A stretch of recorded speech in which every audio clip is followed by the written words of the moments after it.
welcome Erik Wolpaw. So please give a big hand. The format of tonight is going to be a little bit different. Erik has just finished shipping this amazing game, and he's actually supposed to be on vacation right now, and he's very kindly agreed to take a mini vacation from his vacation to come and talk to us. So we told him, don't bother, preparing a talk or anything. Just come, spend some time, show the game, talk to us, answer questions. So that's what he's going to do. So basically, we're going to start out with kind of a brief, a little bit of a playthrough through some of the early parts of Portal. And while I'm going to kind of like talk to Erik and tease out some director's commentary type stuff about the game, and then we're going to sit down and I'm going to do a little interview thing, and then we're just going to open it up for questions. So why don't you take it away, Erik? Yeah, after all that. Yeah. I got nothing smart to say. Yeah. All right, so this is Portal 2. Erik, new game. I don't know. Some people have probably played it. Some people haven't. I don't know how much. This won't be a spoiler because we're just going to start from the beginning, but we may enter some spoiler territory. Yeah, we'll probably just assume that there will be spoilers tonight. So if you're here and you don't want to hear about the game, you're in the wrong place. So there's a lot of talking in this beginning part. So I'm going to start driving, and I can't see 5 feet. What does that say? It's okay. It says it's sending your credit card information to China.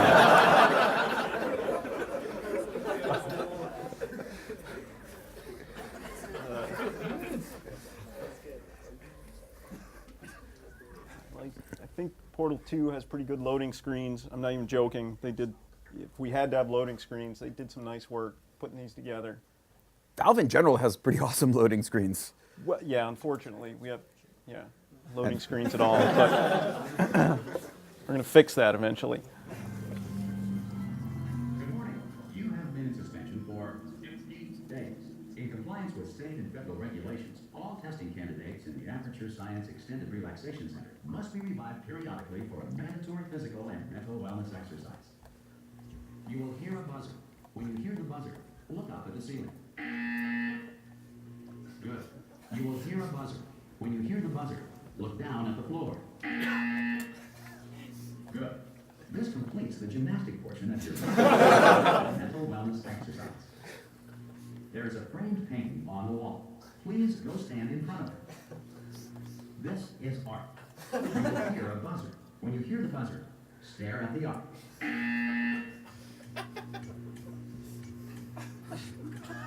You should now feel mentally reinvigorated. Staring at art has not provided the required intellectual sustenance. Reflect briefly on this classical music.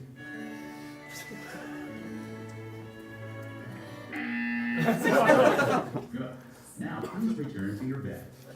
So just real quick, we wanted to get the art out of the way so that we could get straight to the entertainment. So we made sure we front-loaded some art there for you to look at. We had this idea from the beginning. Pretty much this was one of the first ideas that we had, was that you were going to, in Portal 1 there was this relaxation chamber, they called it, which was, it's like, classic science fiction suspended animation thing. And we were going to try and do this thing where we were going to visualize what it was actually like to be in suspended animation. Aperture makes this thing that's supposed to store you forever, but it's actually this just real-time simulation of you pacing back and forth in a shitty hotel room. It was just going to be the worst thing ever. And we kind of did it a few times, and it was actually kind of hard to sell the transition, like what was actually happening. And so somewhere along the line, somebody had the bright idea. It's just like, well, why don't we just they just have you in a container, and it is a hotel room, and that sort of solved that problem. Have you ever seen Old Boy? No. The movie Old Boy? Oh, did they do this in Old Boy? It's like the room in Old Boy. Oh, good. Well, I hope this is a long series of where I plagiarized it. Good job, Frank. Are there any secrets in this room? I'm going to ask you. This is why the whole playthrough is going to be me asking if there are any secrets. There are no secrets that I know of. Hold on. There's the door. I don't think there's anything in here that is secret. So, all right. Here we go. Wait. No. Oh, wait. Wait, is there a little person sitting over here? There is. That's not really a secret, but you might not notice that little guy sitting there. All right, there you go. I spent a lot of time in this room hooking up the audio. Good morning. You have been in suspension for 9999999. Hello? Anyone in there? Hello? So, Can I open the door at any time? he's just going to keep going. But so a lot of time has passed. Are you going to open This guy, the announcer guy, actually has like 2 minutes of dialogue there that you can't really hear, but it's pretty funny. I wish you could hear it. The artist did a nice job of making a human indentation on the bed there, because you've been in there for a really long time. And that's Wheatley out there, Stephen Merchant. So I'm going to go open it.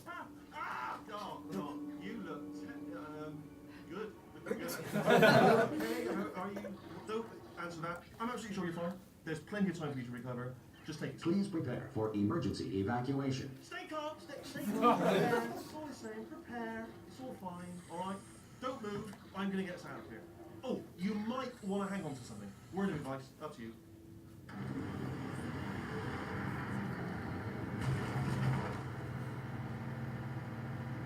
You all right down there? Can you hear me? Hello? Whose idea was it to work with Stephen Merchant? Did that come early, or?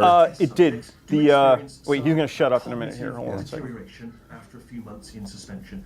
Now, you've been under for quite a lot longer, and it's not out of the question that you might have a very minor case of serious brain damage. Don't be alarmed, all right? Although if you do feel alarmed, try to hold on to that feeling, because that is the proper reaction to being told that you've got brain damage. Do you understand what I'm saying at all? Does any of this make any sense? Just tell me. Just say yes.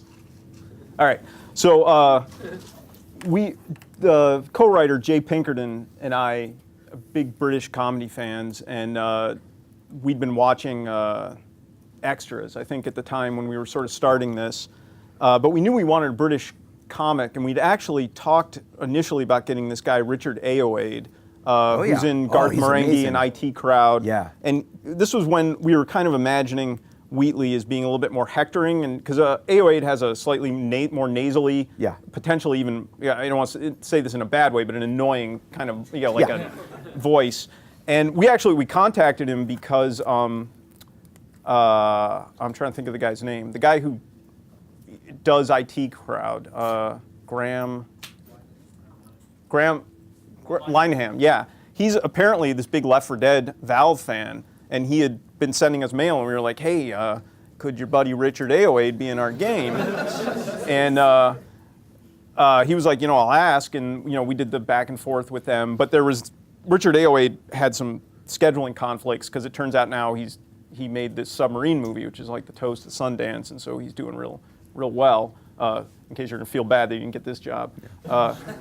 And so, meanwhile, we'd been sort of writing, and we'd been listening to watching Extras and listening to this Stephen Merchant podcast, and so we'd sort of just fallen in, for lack of a voice, we'd kind of started writing in Stephen Merchant's voice, and when it looked like Richard Ayoade wasn't going to pan out, we thought, well, we'll go, we'll just send mail to, Stephen Merchant's agent and see if he's willing to do it. We didn't think he would, because I just assumed he's rich, and for all I know, he is actually rich, because he is, he owns half the Office, and there's like 15 versions of the Office. But anyway, make this long story slightly less long than it could be. He said yes. He was like, sure. We sent him a script, and he was, wow, I'll do it. And there he is. So, is there was there any improvisation in this stuff he did, or was it mostly? Well, we wrote. I mean, everything was written out, but then he would improvise sort of within what within what he had written, and for nags and stuff. Once he got the general gist of it, he'd go off and do some more on his own. And he has this just awesome ability to kind of make things that are written down sound like they're just sort of off the cuff, which is sort of. I mean, this is what I'm really, really happy with the way this turned out, in the sense that it's a very natural sounding performance, and it's something that I just hadn't seen a lot in games, and it's kind of what Jay and I had in our minds when we set out to do it. And through no luck and the talent of Stephen Merchant, it actually worked out pretty well. And there, he's animated one the person who's kind of the lead animator on Wheatley is this lady named Karen Prell, who is the voice and the puppeteer for Red Fraggle, if you ever watch Fraggle Rock. So. Okay, what you're doing there is jumping. You just jumped, but never mind. Say apple. Apple. So he's got, if you sit around, except for that one, Apple. he's usually, if he's waiting for you, he's got lots of dialogue. Very simple. He'll just go on and on. P-L-E. Just say apple. Easy word, isn't it? Apple. How would you use it in a sentence? This apple's crunchy, you might say. Oh, I'm not even asking you for the whole sentence, just the word apple. Okay, you know what? That's close enough. Just hold on. All reactor core safeguards are now non-functional. Please prepare for reactor core meltdown. This, yeah, so this, How you doing down there? You still holding on? The reserve power ran out, so of course the whole relaxation center stops waking up the bloody test subjects. Hold on, this could be... Why don't you tell me anything? Why should I be kept informed?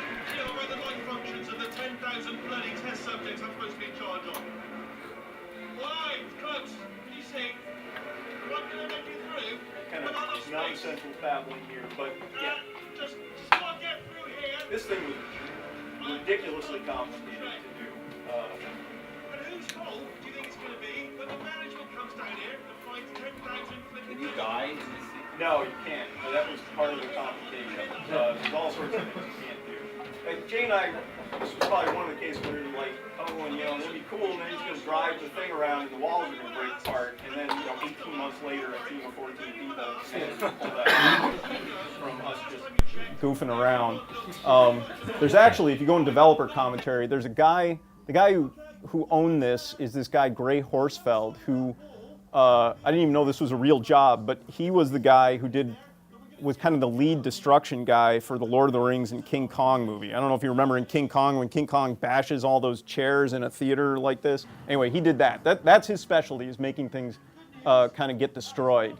And he's got a commentary node in this room, if you ever go in the developer commentary, that's probably the longest comment. It's like 10 minutes long. It's insane what he had to do to get this thing to work. You're actually moving, or I'm moving around in a different part of the level that's got this geometry, and then it's like the view is being projected into here. It's just really complicated. made Gray's life. Just now. Yeah. Probably in no fit state to run this particular type of cognitive gauntlet. But at least you're a good jumper. So you've got the jumper on the side. Just do your best, and I'll meet you up ahead.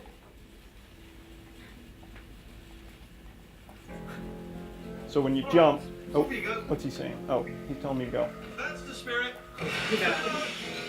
Hello, and again, welcome to the Aperture Science Enrichment Center. We are currently experiencing technical difficulties due to circumstances of potentially apocalyptic significance beyond our control. However, thanks to emergency testing protocols, testing can continue. These pre-recorded messages will provide instructional and motivational support so that science can still be done, even in the event of environmental, social, economic, or structural collapse. The portal will open, and emergency testing will begin in 3, 2, 1. All right, so if you played Portal 1, this is familiar possibly to you. This is where Portal 1 starts. And so this first track that we're going to go through is kind of the first chambers from Portal 1, although everything's destroyed now. And this was something, this is another thing from day one that we struggled with, which was Portal 1 was pretty much one long training arc, getting you to understand how portals worked. And every single piece of Portal 1 had a reason, deliberate reason to be there in the training arc. But we couldn't just do Portal 1 again. So it took a fair amount of time and people looking at it to try and figure out, well, what pieces do we need to keep? Can we do this a little bit more efficiently than we did before? Can we move some things later in the game and then combine them with some of the new elements so that it seems a little bit fresher? But Did you guys assume that people would have played through Portal? No, Like, I mean that's so the tricky. Yeah. Yeah, if you made a list of things going in, constraints is that we didn't want to just sell this or design it for people who had played Portal 1.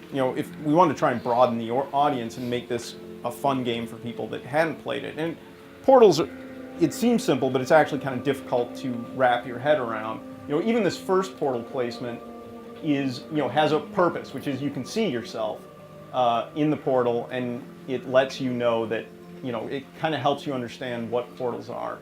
There's some signage returning. And in terms of this, the narrative setup here, that here we are in the same complex, but hundreds or thousands of years have passed. Was that always? Did you know that was going to be the setup, or did you go through a bunch of different? We went. So we went through one iteration earlier on, which was Portal wasn't going to have portals at all. We had this other puzzle mechanic called f-stop, which we may still use, so I don't want to get into it. But everybody loved it. It was pretty promising, and so we actually spent like 6 months making this Portal 2, which was this f-stop mechanic, which took place in the 50s, and GLaDOS wasn't in it, Chell wasn't in it. It was Cave Johnson, and it was the story of him kind of getting put into a computer and then realizing he's made a huge mistake, and there was a whole bunch of stuff.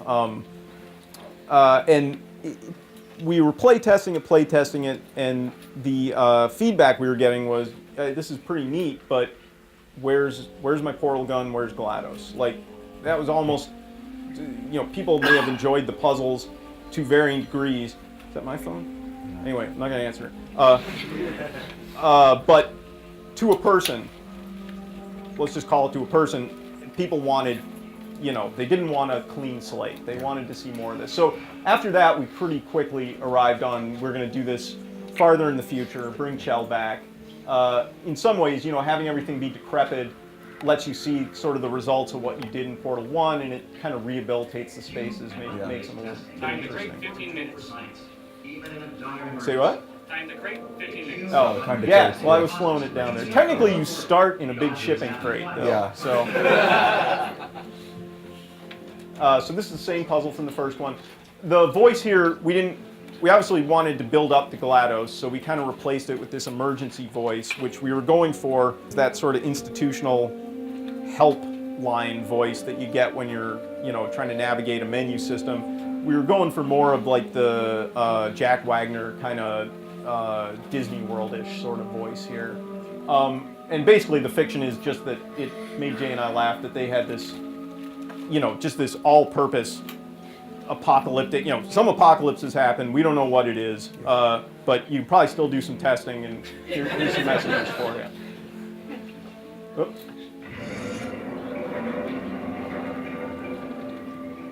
Oh, I don't think I hit that right. All right. Oh, come on. Wow. Yeah, I'm on vacation. All right, there we go. Actually, oh no, it's not. The incandescent particle field across the exit. This Aperture Science Material Emancipation Grill will vaporize any unauthorized equipment that passes through. So, one thing you may notice here is that the elevators are a lot cooler looking now. We don't have any fictional reason for it. It just, we had a lot more people and thought, let's make it cooler looking. There you go.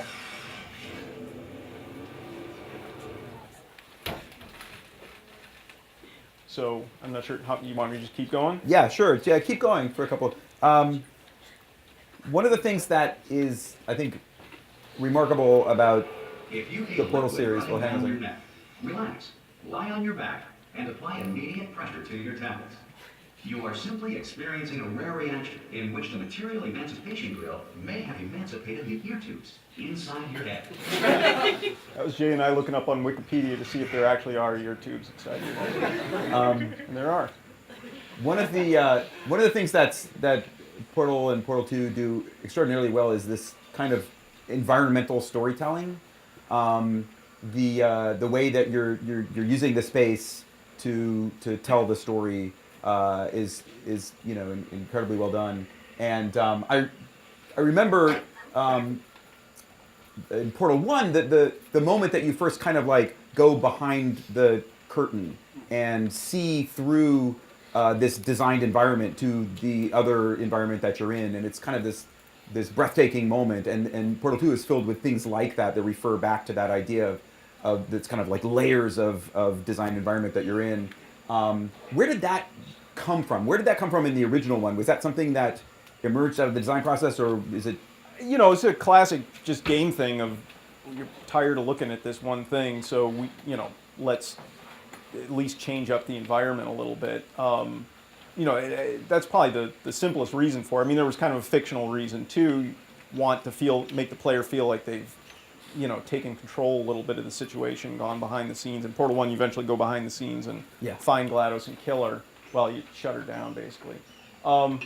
They're just, players get fatigued looking at the same thing for hours and hours on end, and you want to, try and switch it up a little bit. And, honestly, the artists get kind of fatigued drawing the same stuff over and over again. So there's a bird. That is our human resources lady went on a trip to Peru and recorded these birds. So those are actual Peruvian birds.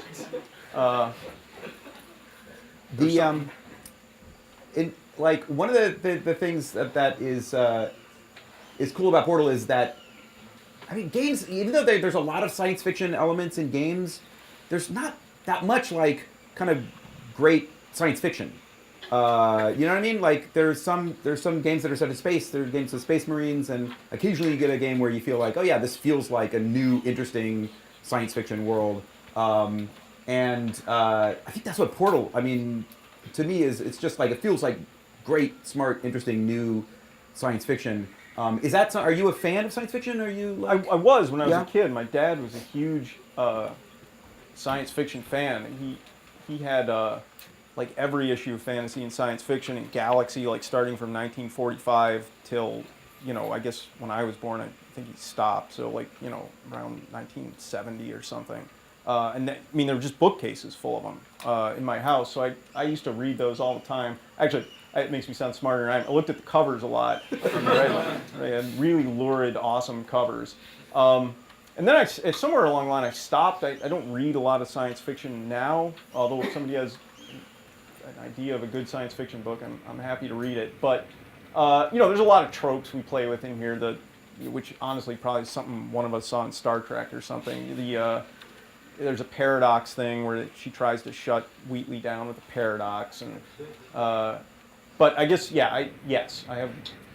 There's no particular influence that there's no science fiction authors that you love, or science fiction authors. Yeah, there's a bit of Douglas Adams to the tone. Yeah, I've read the Hitchhiker's Guide books when I was probably a teenager, and those they did have a big impact on me. I've never seen Red Dwarf, although I hear that's good, or read the Red Dwarf books. I'm trying to think Ray Bradbury. I read a lot of the books my dad had that I would go back to. The Ray Bradbury books for some. Robert Sheckley was a huge. In fact, we even named. So Robert Sheckley is a writer. He's dead now. Who wrote these short stories that were really kind of grim and funny. Him and Frederick Brown, both of the two of them. Those were books I would come back to. And we named. There's a character in episode 2 named Sheckley. Griggs and Sheckley. Nice. Here's a sign. This is kind of just. A weird thing we noticed is that we playtest a lot. Like that's the kind of Valve thing is playtest early and often. There's people playing these levels from when they're just basic geometry. They're playing them all the time. And we get people in who don't play games. And if you play games, one of the things, did that door close behind? Okay. Is that you tend to just dive in. This is set dressing, right? Yeah. People who don't play games, almost to a person, would come and look at every sign to try and extract, like you would in real life. You expect that there's going to be information I need on this sign, whereas what we kind of figured was people who play games have this intuitive sense that the designer is going to make it so you don't have to read that sign. Like they're going to leave the breadcrumb trail in there, and I can ignore the sign as anything but flavor text. I don't know what to take away from that, but interesting. So this is This is a chamber that was in the first Portal. You may remember it, but it was different. They called it, well, we called it the Portal Carousel because the second portal would move on a timing schedule from there to there to there. And they actually redesigned this just to make it better because it was a real pain in the ass to have to wait for it to move. So they did something that in retrospect for Portal 1 seems kind of obvious. You press the button to do the portal, so you can kind of do it on your own schedule. It actually helped players comprehend kind of what was going on by forcing them to press the button to do it as well.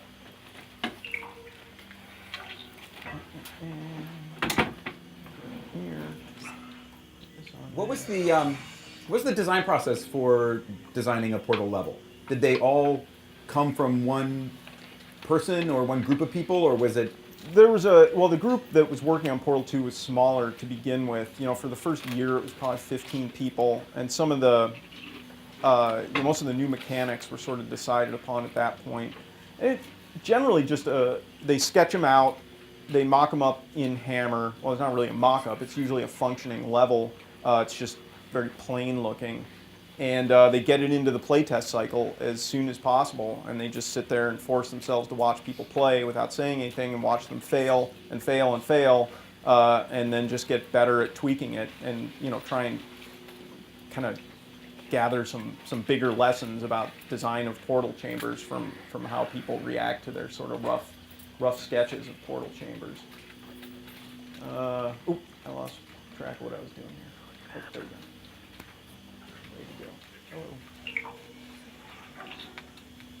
And I think it'd be interesting to hear a little bit. Because of the technical difficulties we are currently experiencing, your test environment is unsupervised. No. Before re-entering a relaxation fall at the conclusion of testing, please take a moment to write down the results of your test. An Aperture Science Reintegration Associate will remind you for an interview when society has been rebuilt. About what it's like working at Valve. So you hear like about the Valve design process, which is this Cabal design process, I think it's referred to. I mean, can you give us a little bit of an overview of what that's like? It's so they call it the Cabal process, and it's it's the animal thing. Yeah. Or other governing body that either refuses to or is incapable of listening to reason. So the Animal King will come back. So this was just before I get into the Valve thing. This is one of our favorite things internally is this big leopard print turret that took over the UN there. There's one of the animator who does all this is this guy Richard Lord, and he had just been animating some of these things as some of the messages Jay and I wrote, and he came up with the Animal King, and then everybody liked it, and so the Animal King makes an actual real appearance later on. That's kind of a spoiler, but yeah, we're big fans of the Animal King. So Valve is this Cabal process, which is kind of a name to something that isn't as formal as it sounds. It's this weird sort of flat management structure, kind of communal. There's no real hierarchy. I'm stammering because I've tried to explain to my wife how it works, and I haven't been able to, and she doesn't believe that it should work, and it really shouldn't. It's just like everybody kind of pitches in, and order sort of emerges from that chaos. And a lot of it is the playtesting. It's forcing people to put their ideas to the test and watch a lot of people go through it. It's hard to keep defending some idea when you see it fail repeatedly. It would take this huge act of hubris to cling to something. It's just a kind of a humbling experience. And it's sort of liberating in a way that you expect all sorts of things to fail. Like, people just get very used to not feeling like I've really got to cling to this idea because this is my idea and I'm worthless if this doesn't go. Most of the ideas don't pan out. And it gets a little bit tougher with the play test. It's like great for puzzles because it's pretty easy to see when people are banging their heads against the wall. With more subjective stuff like what's funny and what's not, that gets a little bit trickier, but then you just kind of learn to trust people, and if enough people have a particular piece of feedback, you tend to take it to heart. So people have presumably specialties. Your specialty is writing. That's your main focus. But you're also contributing in other ways. Are you also like helping build levels, doing technical stuff? Or? Well, I do some technical stuff because that's my background, and it helps. There's a scripting system that they implemented, I think, for the first time in Source for this, which is just it's a flavor of Squirrel, which is a programming language. And I come from a programming background, and Chet and I did this on Left 4 Dead and Team Fortress, and I did it on Psychonauts, which is we write the dialogue, we record it, we cut it ourselves, and we wire it into the game so that the timing's right. So there's a technical aspect to kind of getting it all in the game. But having said that, everybody contribute. You know, we'll sit in on some design meetings, because sometimes with some of the level or the marquee moments, you know, you want the writers in there to just sort of try and come up with an idea of like what's going to happen at this part of the game. And likewise, there's just gags that we think up that we're like, this is beyond us to hook up, or I can't. This seems like a funny joke, but I don't really know how to make this happen in the game. Right, the physical layout would be to make this happen, and so you get the level design guys in to kind of talk through it with you. It's just a process of, you know, there's actually, as much as meetings get a bad rap, there's a lot of meetings. It involves a lot of sitting around talking about things before you go off and do it. Are there people at Valve who are just, their title is game design, or their main focus is game design? No, there is no pure design. Everybody, not that design isn't a practical skill, although maybe it isn't, I don't know, but everybody everybody has some roll up the sleeves, I'm going to do something, whether it's animation or writing or whatever other things people Yeah, I have no idea. I'm not they sure. do a bunch of stuff. And then there's this thing called, so you get the playtests, and that's this constant source of feedback. And at sort of periodic intervals, there's this thing called an overwatch, which is people who aren't working on the product, but who are sort of trusted people in terms of just their product focus, like what does a Valve game look like, and you bring them in, and they sit and they play the game, and they give you brutally honest feedback about where you're at, or where they think you're at. You can ask them, but they don't, their job is not to provide any advice on how to fix whatever they think is wrong. It's just to tell you, like, this is wrong, this is wrong, this is wrong. Not wrong, but, you know, we have a problem with this. And you're kind of, it's up to you whether to take that advice or not, but they usually make some good points that you often kind of had in the back of your head that you think this might be a problem, but maybe we'll sneak it by Overwatch, and then it doesn't really work that way. So it's in doing all or the majority of the writing, it's you, Jay Pinkerton, And Chet.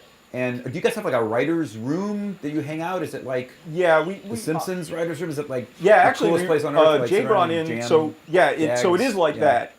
He brought in, there's actually a book about the writing The Simpsons that we had been reading near the beginning of this that just had some interesting stuff in it. And also there was a Deadwood DVD where they all sit around the writer's room there and they look at the episode and they all throw stuff in, and David Milch walks around and vetoes things. But so we write individually, but we often sit down and just kind of play through the game and just sort of riff on stuff, or we sit in the room and just kind of throw out lines. And we actually this time we'd kind of written this many jokes, and we sort of needed this many to get over the finish line. So we actually brought in one of Jay's friends, a Second City guy from Canada named Justin Skinner, who kind of helped us in the end when we were sort of dry firing on stuff. So run up these sides. Okay. Is the Ratman stuff up here? I want to ask you about the Ratman. Yeah. I don't know if this one has a Ratman thing in it. Oh no, this is weird. Oh no, it is. Okay. Hey, you made it! There should be a portal device on that podium over there. I can't see it though. Maybe it fell off. Do you want to go have a quick look? It's alright, no, go on, just have a look at that. No, that's... Oh! Hello? Can you see the portal gun? Also, are you alive? Ask that first. Do you know what I'm going to do? I'm going to work on the assumption that you're still alive, and I'm just going to wait for you up ahead. I'll wait 1 hour, then I'll come back, and assuming I can locate you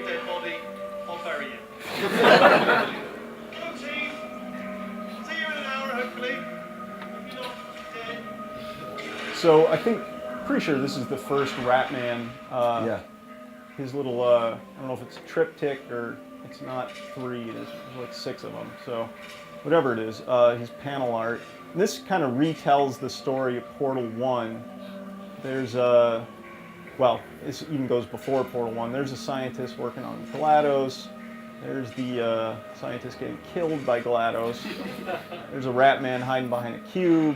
There's you. There's where the artist snuck in some cake against my wishes.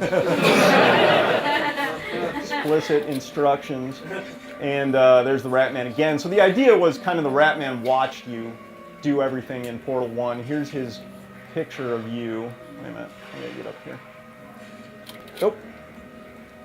Oh, it's a big orange blob. I think I'm stuck. Video games are hard. Oh, there we go. Yeah, there we go. I'm looking at it at a funny angle. Actually, it's kind of hard to see here because of the lighting. Yeah. But this is a really nice picture. We did a comic book, and this was the cover of it. This is one of our concept artists, Andrea Wicklund, did this. She's also the hand on the Left 4 Dead cover. Oh.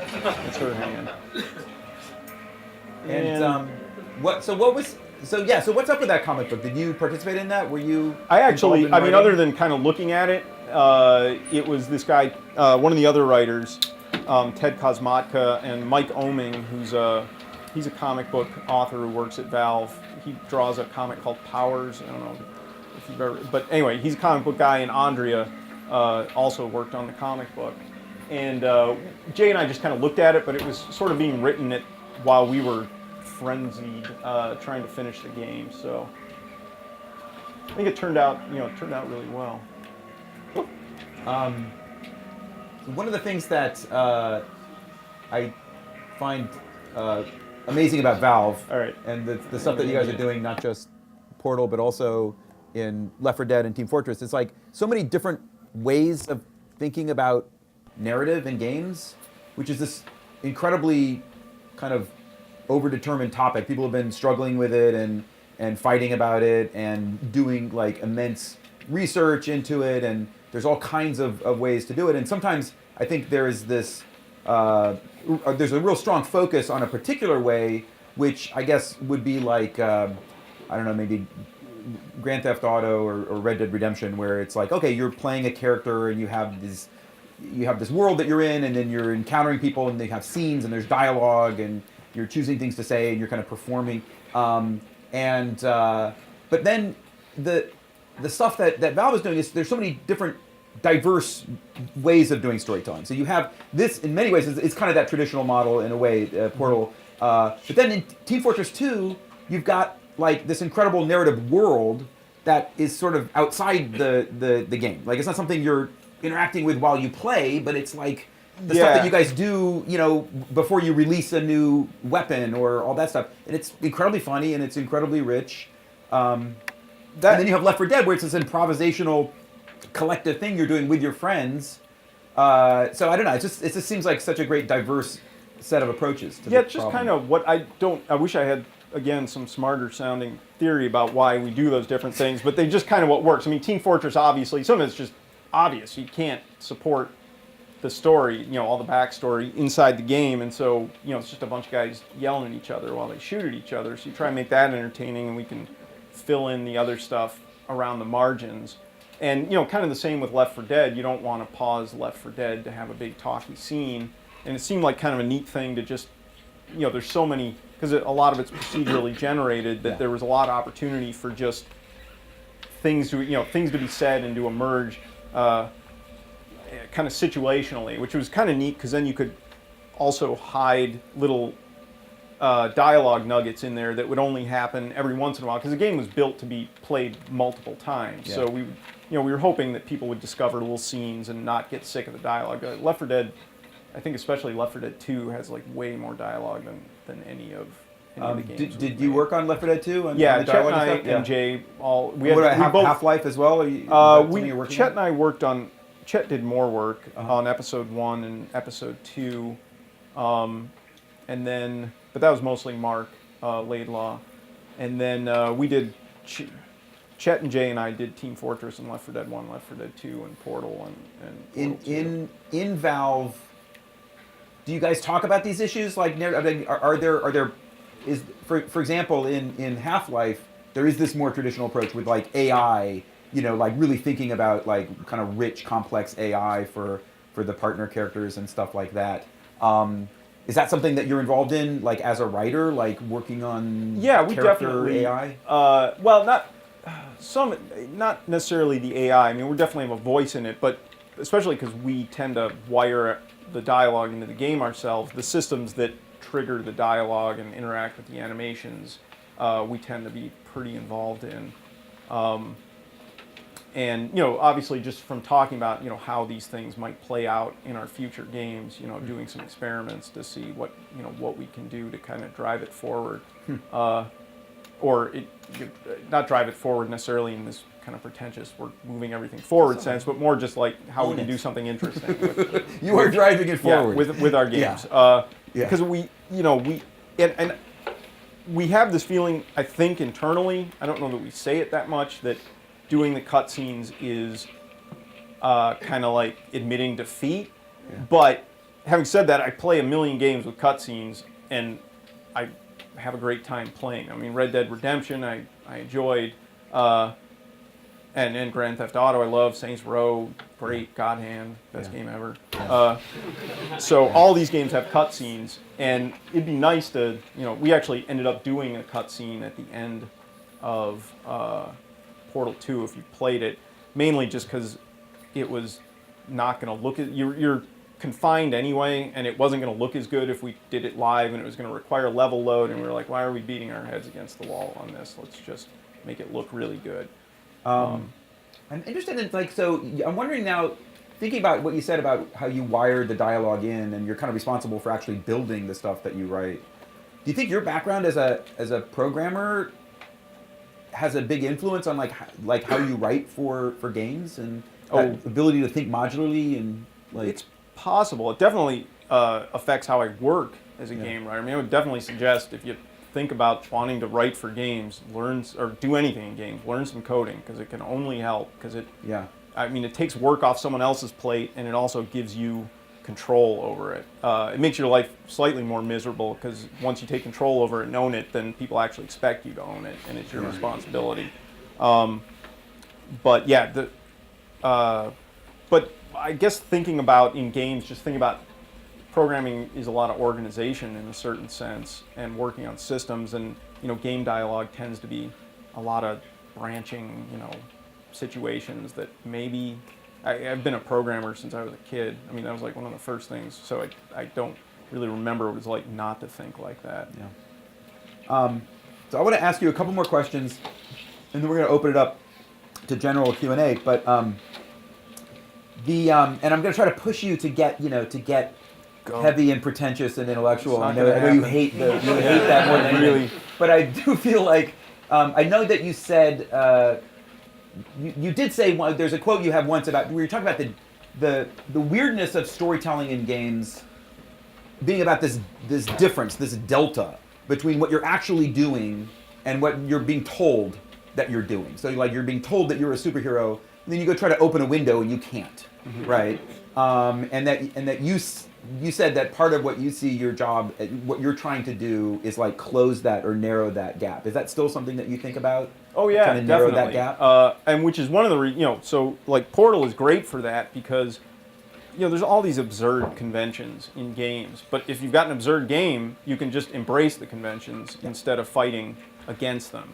So it actually, it's tough. Comedy's hard, but the absurdity actually helps. And because there's a lot of things in games, like even games I like a lot, like Grand Theft Auto, especially the later one, like 4 or Red Dead Redemption, where it almost seems like the gameplay, you're supposed to take that as non-canon. Like the cutscenes are canon. Yeah. What's happening in the gameplay doesn't really, don't take that to mean anything in terms of the story.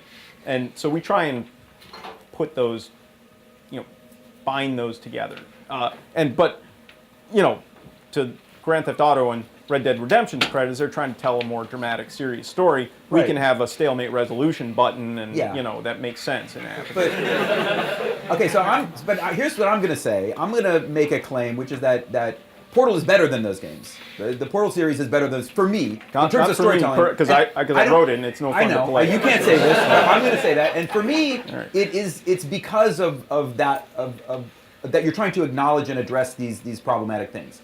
And I think it's generally accepted that Portal is like maybe the high watermark of storytelling in games. I know you want to hear that, but I think this approach that you're taking, where you're like thinking about that difference and trying to close it and acknowledge what the player is doing in the game, and it leads to this absurd point. But it's also, to me, what makes the game powerful, because then it becomes like the story that's happening is about games and how weird they are. Like, why are we jumping through hoops? Why are we banging our head on puzzles? Why are we trapped in this weird testing complex, which is what a game is, you know? Yeah. Some of that may be more interpretation. I mean, I don't know that that's necessarily running through our heads, and I don't want to.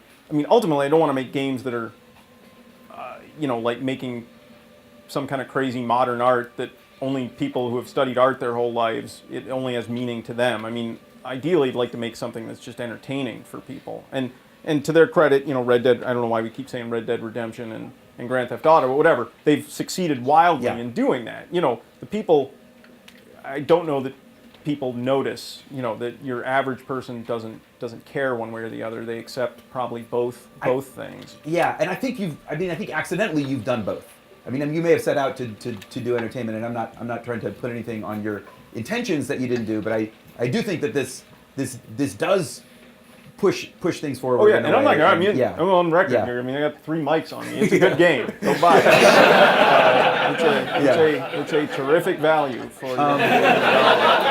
So one thing I'm interested in because you're like you have great taste in games too. I think, and one of the reasons that you were like the stuff you wrote at Old Man Murray and the reason that, I mean, even before you were working as a developer, you were influencing how games were made. That famous quote Gabe Newell says about like, how do we design games at Valve? Before they had hired you, they were like, well, we work on it really hard, and then we think what the guys at Old Man Murray would say about it, and then we keep working on it. So and I'm wondering like what, especially in relationship to like stories in games, do you like, because there's a bunch of like stuff that the games that are really exploring story and want to kind of leave the game part behind. So if you think of like Heavy Rain. I haven't played Heavy Rain. And like, there's whatever, like Amnesia, Dark Descent. That one I would say did play some Amnesia. Yeah. It was pretty sweet. But there's more game in there than story, unless I didn't finish it, so maybe it gets to some story part. But it's pretty, that's great. But are those? Do you enjoy games like that are, or do you, well, I can't, is that something you're interested in? Played Heavy Rain, so I don't know. I guess maybe adventure games are more story oriented. I'm not a huge adventure game fan from my days in Old Man Murray. Not. Yeah. Although I kind of. So here's something pretentious. I kind of think, that the Portal series is sort of, because there are things I do like about adventure games. I used to play them when I was a kid. I just didn't like the writing. I like they tend to be funny, but the puzzles were never very good, and there was a huge disconnect. I was never a huge fan. Yeah. I like to tell Schaefer that all the time when I was working there, all the crappy games he made. The Portal seems like, I think it's a nice blueprint for, I mean, it is kind of an adventure game. You're not shooting people in the face.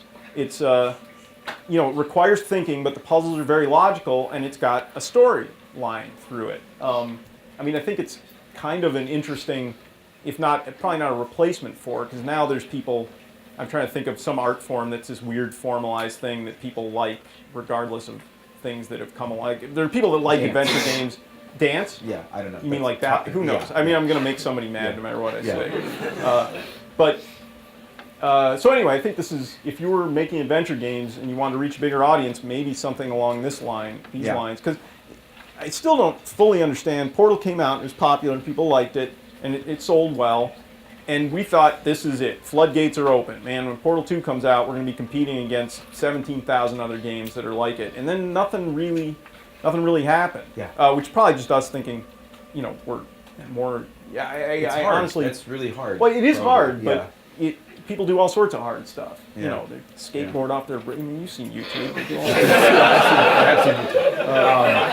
But if you, so even that your main focus is writing and the story, like if you had an opportunity to do, just explore, interactive fiction, that's not a game. It's not about shooting or problem solving or the stuff that competition or conflict or the stuff that games is that something you'd be interested in, or you? I mean, I like Love games. choose your own adventure books are cool. I like them. You know how you read those? This is my big idea. Yeah. I guess I'm going to give it away. Let's do it. I'm hoping to do it. You know how like this is the writing job that seems like the most thankless task when you're like in Oblivion and there's 5,000 books in Oblivion and somebody had to write all those books. Yeah.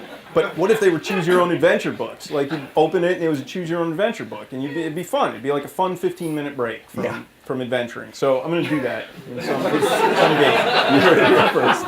Yeah. All right, so I'm gonna open it up now to the crowd and get people to ask you questions. I'm going to move over here. Do we have a microphone or? There we go. Pass the mic. So why don't we start with this gentleman? His hand is up. Dylan McKenzie. Pass the mic. Hey, I've written a lot of puzzles, mostly for puzzle hunts and stuff like that. But we've actually had two separate types of puzzle writing processes. So it's where the puzzle comes first and then the space, and the space comes first and then the puzzle. And I was just wondering what sort of approach you guys took. Like, did you look at the space? No, usually maybe a little bit more. Have you played Portal 2? Yeah. Okay, so in the underground section, which is more slightly real-worldy, maybe the space would come first. But we all, the designers, all of us, kind of benefit from the fact that it's deliberately a sort of abstract environment. So you can design the space almost exactly like you want for the puzzle. It doesn't have to represent anything real. So I guess in that sense, usually the space will come, not the space, the puzzle will come first, and you can conform the space to it. Oh, I'm not choosing. Whoever, you can no, do it. No, I don't want that responsibility. Wield the power. I'm on Why don't we go right up here in again front? on vacation. Yeah. You guys take care of it. Could you talk a bit about Chell as a character? You don't really do anything. I mean, Nope. it might as well be anyone. Yeah, at it could that be point. anyone. Could be you, in fact, if you played it. You So have put on some weight. yeah, there's a it's our highbrow fat jokes. Put in there. Yeah. Came from me calling Jay fat a lot. Is he a little chubby? He's working on it. The so there's the silent protagonist, which I don't know that it's specifically a Valve thing, but it's a thing, and it's probably a little bit tougher in Half-Life because it's slightly more realistic, and there's these conversations that are happening, and you kind of have to write around like, why isn't Gordon saying anything? In Portal, well, we kind of get up, right? I mean, for all you know, Chell has she might actually have brain damage. I mean, who knows? But there's also this thing where with comedy, there's kind of reductive, but there's sort of two different sort of patterns. One is you're the straight man in a world gone mad, and the other one is you're the crazy person in a sort of straight world. And Portal is definitely the world gone mad with the straight man, and the straight man is you.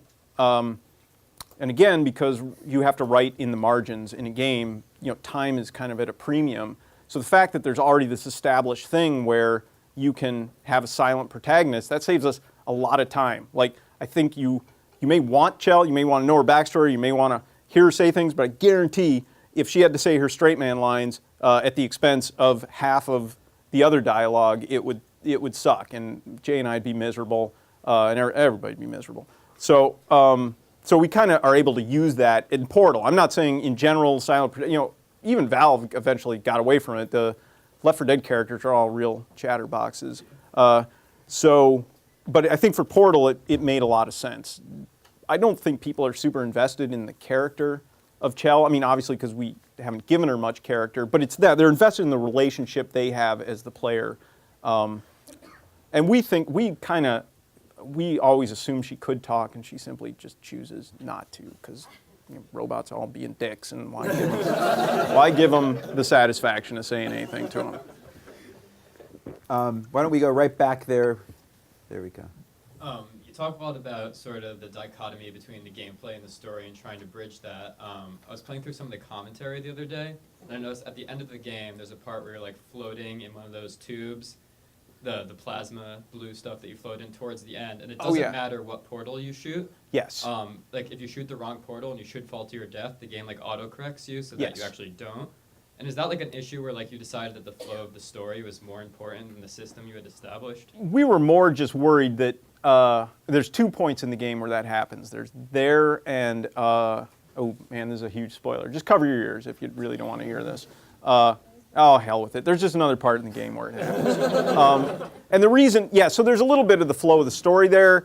It may, I don't know, I didn't actually make the decision to do that, but I think there's this thing where they may have actually just seen a lot of people kind of losing specifically, in both of those cases, it would result in death if you put the wrong portal down. And I think in both those cases, it had been a little while since you put a portal down and you actually weren't facing where the other portal was.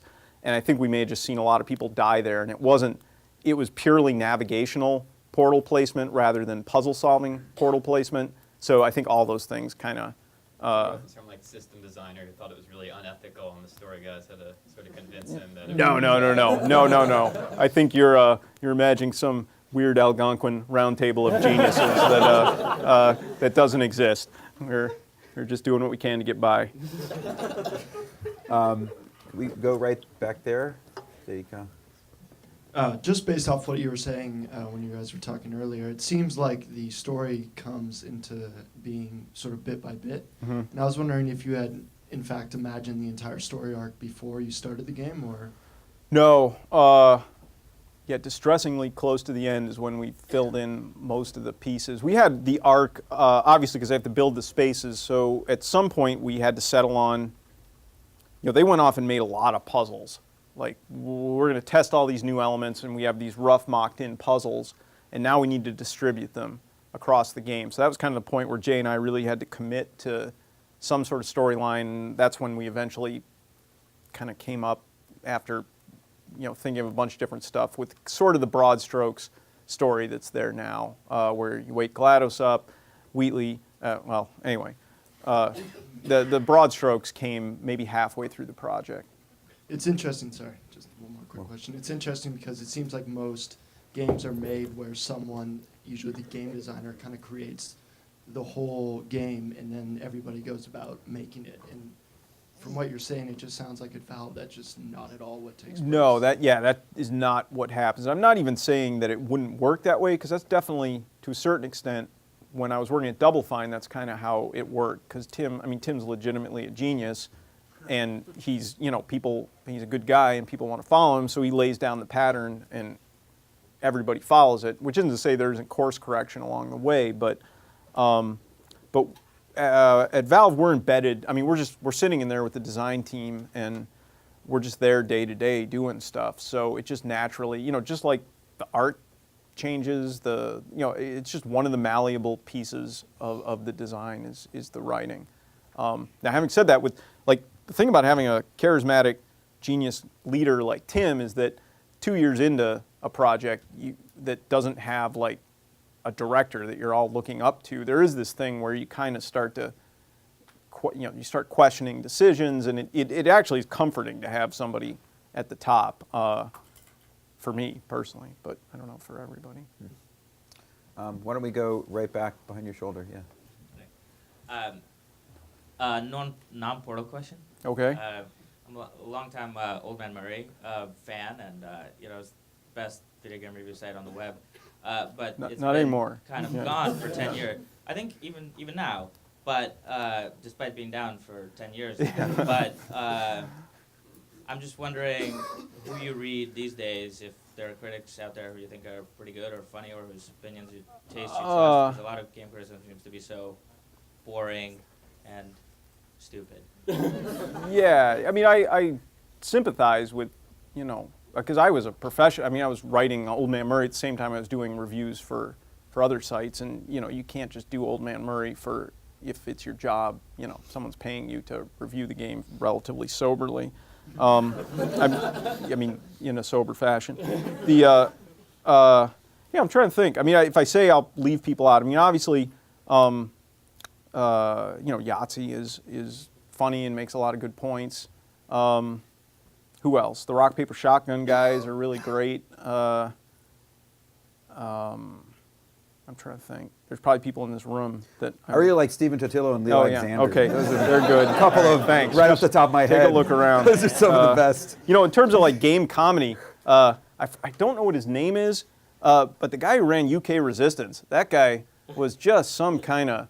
I think he just gave up like a week ago, and he started before we did. That guy was going forever. He wasn't really reviewing. He was just kind of off on his own weird thing, but it was consistently funny. I mean, he seems insane. He's likes Sega a lot,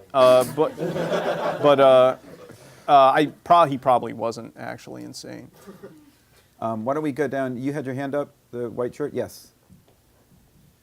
So the third kind of main character to me in the Portal games is Aperture Science itself.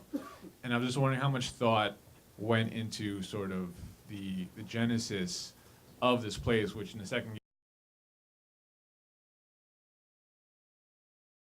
the writers, is there like a starting point with Cave Johnson? Was there like a lemon stand perhaps? Yeah. Somewhere? No, I mean, there's the shower curtain thing. So we had this inadvertent story Bible, which was something I'd just written.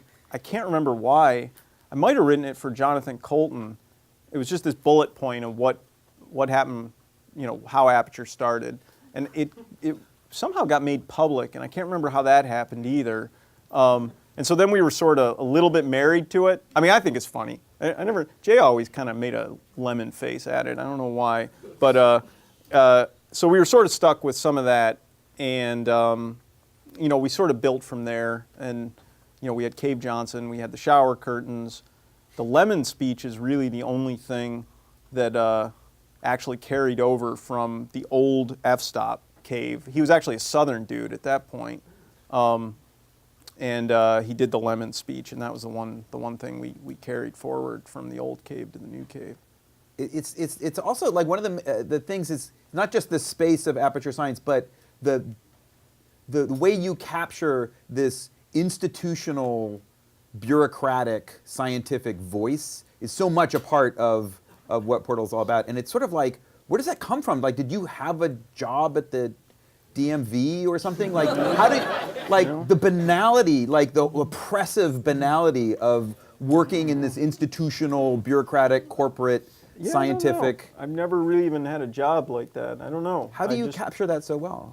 I don't know. It's weird. I don't know. It's weird. We did less of it probably in Portal 2. In fact, that was the announcer voice was supposed to be kind of like, okay, if you played Portal 1, this is a variation on that institutional voice, and then it just kind of goes away at a certain point, so we didn't have to, because I think we were out of jokes. Let's pass it over to this side, if we can. Just pass the mic. Why don't we go over to the young lady with the laptop?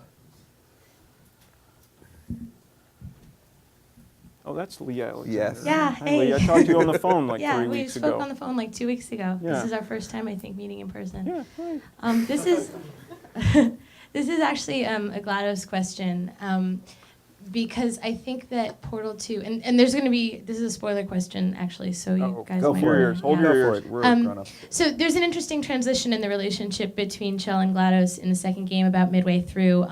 I found myself in the first part of the game being like, I beat you once, bitch, I'm going to beat you again. And yet that mid-moment, when that relationship changes, did you think ahead about reorienting that relationship between the player and the primary antagonist, and like from everything from the weight jokes to like I almost thought of like your relationship with your mom, and when you stop being a rebellious teenager and you realize that your mom is a human being, and Yeah, well, we definitely wanted.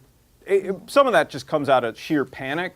Like we're thinking, we can't just bring GLaDOS through this, and then you're through the same arc, and then you're gonna fight her again, and that we're asleep halfway through that sentence. So we knew we had to do something, and then we kind of thought about it, and it's not like a huge genius insight. The two, the classic buddy cop, the two guys that don't, in this case, two women that don't like each other, that are forced by circumstances to kind of go together. And yeah, the mom thing for me, I was a fat kid my whole life, and I had this kind of passive-aggressive grandmother who was always needling me about it.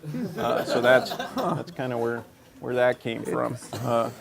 I mean, not that calling people fat is especially like personal to me. Like I'm the first person to think of it, but it didn't come from. But you raised it to an art form. Well, I don't even think I did that. I think entertainment. My grandmother raised it to an art form. I barely. No, but mine too, though. barely That's why I captured think it was so interesting whether you made that deliberate choice to sort of whether there was a familial impulse tapped in that role reversal that took place. Yeah, and a part of it is that Chell doesn't really have much of a character, so GLaDOS, if she's going to needle you, has to do it with things that are relatively absurd. She's got the adoption thing. I mean, nobody really thinks that,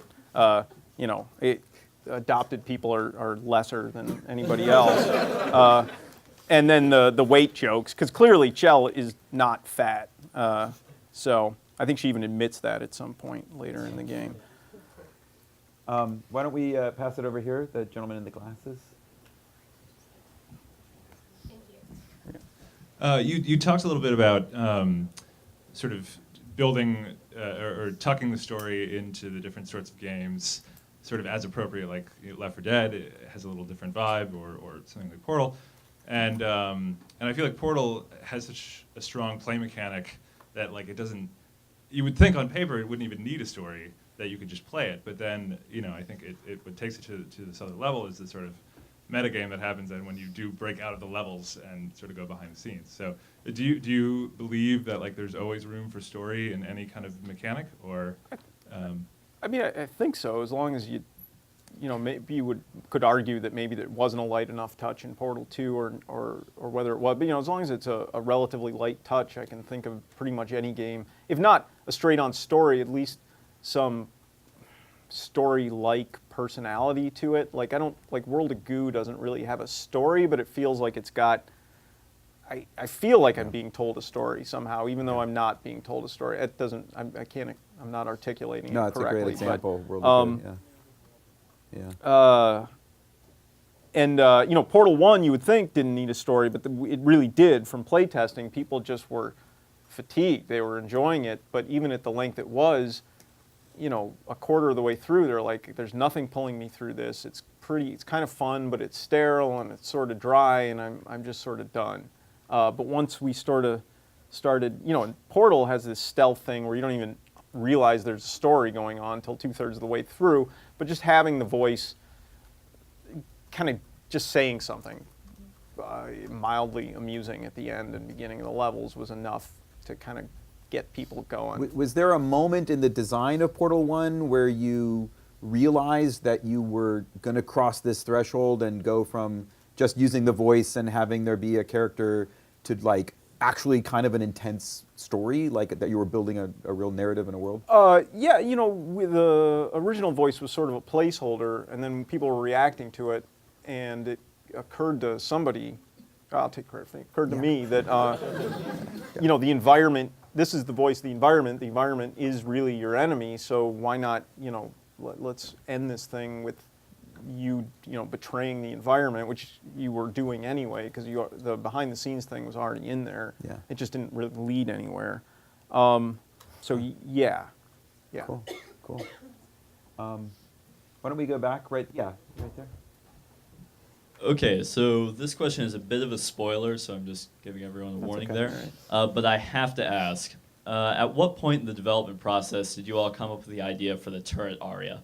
Because that was probably one of my favorite parts of the game. I'm glad. Well, our sound guy, music guy, Mike Moraski, will like that. We had this idea that you'd leave through the elevator and that the turrets would do something. And originally we were thinking maybe the Jonathan Colton song would be there, but there were various problems with that. And it was really, as much as I'd like to take credit for any of that, that was kind of the one part of the game where I heard the animators and Mike were like, we kind of want to do this thing. And I was like, man, that sounds awesome. Just do it. And I really only saw it when it was done. It was like the one piece of the game I got to see in a finished state and like be blown away by. The thing we did talk about it from a narrative perspective was when you get to the top and you leave, that part of the thing we had discussed and kind of went through in great detail. But the aria, was just he went in there with Ellen, who does the voice of GLaDOS, and they put it all together, and I wasn't even there for it. And they wrote, I guess it's, yeah, I probably should have looked in on this, but apparently the words actually have some meaning, which we maybe didn't intend, but whatever, it's fine. Mike? Right there, yeah. Okay, right. So in the developer commentary, it's mentioned that there were going to be 6 cores, which eventually got narrowed down to Wheatley. Were there any jokes, any good moments that got left behind or got rolled in? There were probably, you know, we had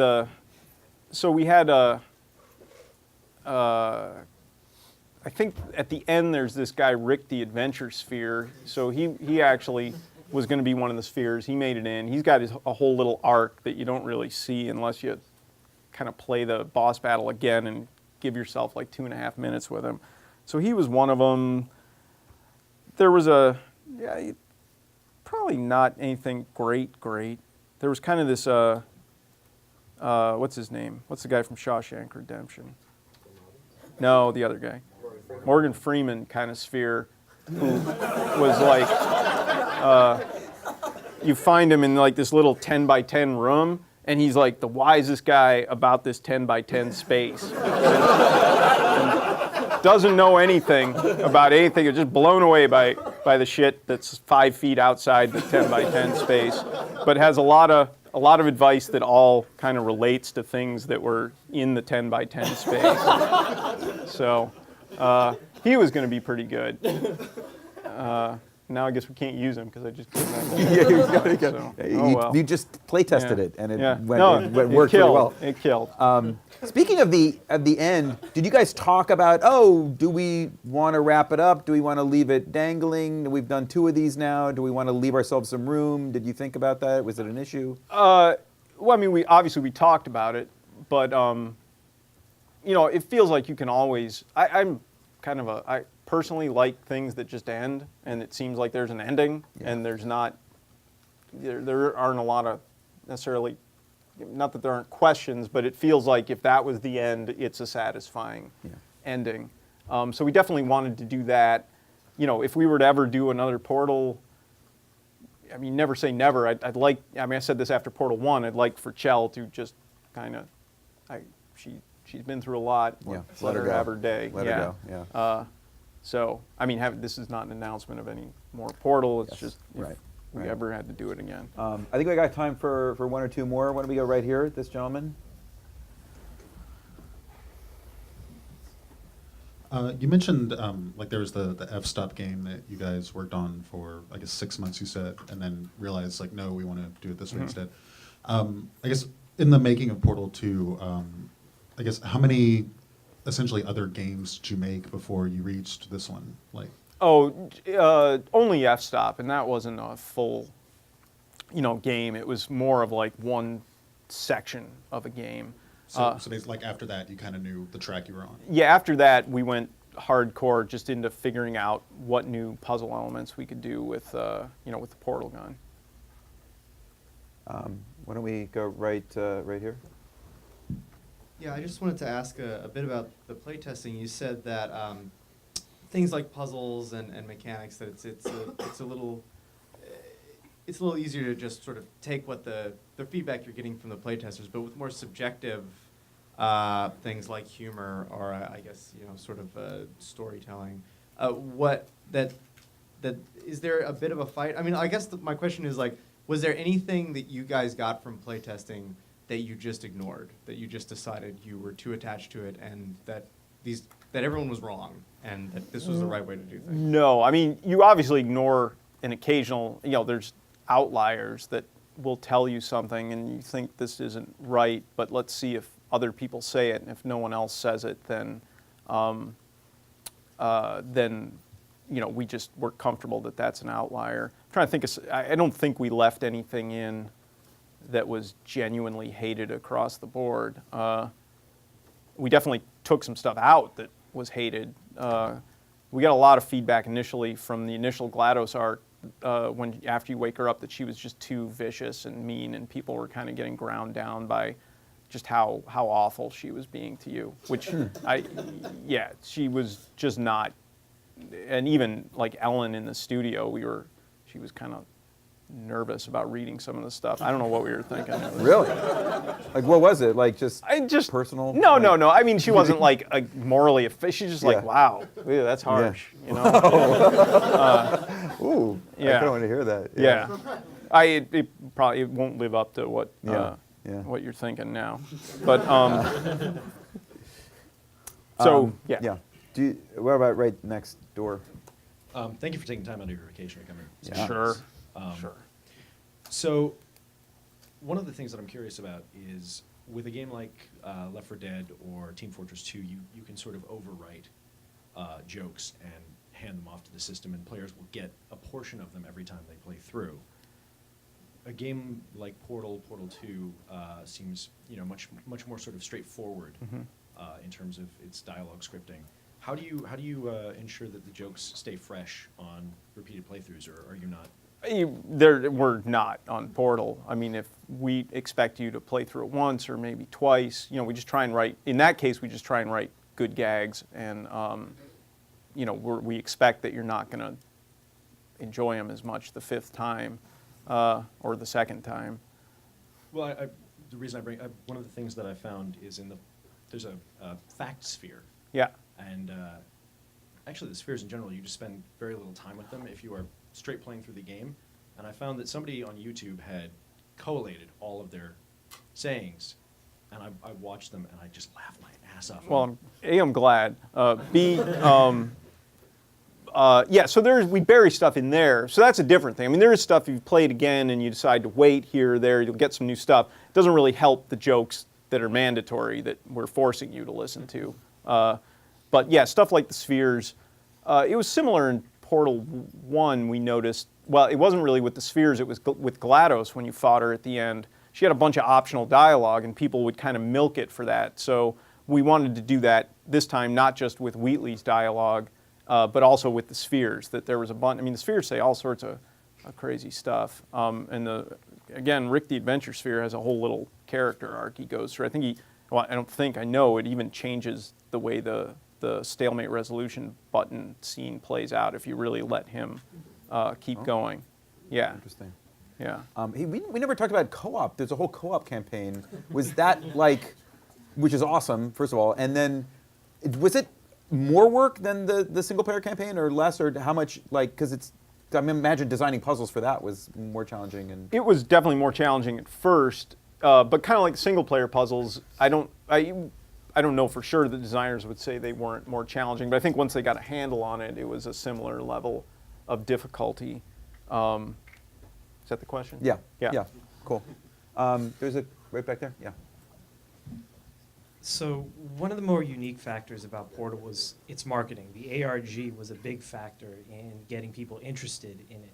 How did you feel that the community responded to that, and would you include it and make it more narrative driven, so maybe people get more story and that piques their curiosity, or would you just keep it at this ambiguous, just at the surface? I think we like to put as much story into it as possible. So there was two ARGs. There was the Portal 1 ARG, which was the announcement of Portal 2. There was the Portal 2 ARG, which I wasn't as involved in. I can't speak because I was out doing, not unfortunately, but it was my job to go out and talk, to be the public face of Portal. So I was kind of out on the road when that was all happening. So I'm going to talk about the Portal 1 ARG, which it had a story component, but it also had this sort of very gamey component. And it would be nice to kind of merge them together a little bit. Finding the radios was definitely this meta thing that we didn't even bother trying to put in fiction just because it was fun. So ideally we'd tie it all together, but I think in a pinch, if something was really cool, we wouldn't stress out if there was this sort of meta-gamey feel to it. How did you feel from your end as Valve, the community responded to the ARG and how extensive that it was? Portal 2, although I know. Yeah, it was awesome. I think people really, again, we think something up and we think nobody's ever going to figure this out because it's just crazy. And then people come together and figure it out really fast. I mean, we're consistently, you'd think we wouldn't be surprised anymore, but we're consistently surprised at how quickly people rally together and actually figure this stuff out. I think we have time for one last single question. Does someone have a burning question that they really want answered? This gentleman over here, this is going to be our last one, and then we're going to wrap it up. First of all, I just want to say, big fan. Love your games. Thank you. Thanks for coming to speak with us. You are welcome. I was wondering if you could talk a little bit. I'm interested in writing. I'm more of a screenwriter, but I love gaming, and I mean, your stuff is really inspiring. I was wondering if you could talk a little bit about like any advice you have for people trying to get sort of into like writing games, like how you learn that process. The writing, I mean, so I can't really give you a lot of writing advice. I mean, you're going to write, and so write stuff and try and write good. But what I will tell you is that is a big part of the job I found is get some experience working with actors, get some acting experience yourself, because you're often going to have to sell this stuff to the team. And if you're all like, I'm just going to read it real dead, you're going to have to get over, your fear of performing in front of people. And the other thing is, like I said before, learn to code. Even a little bit. Just it will help.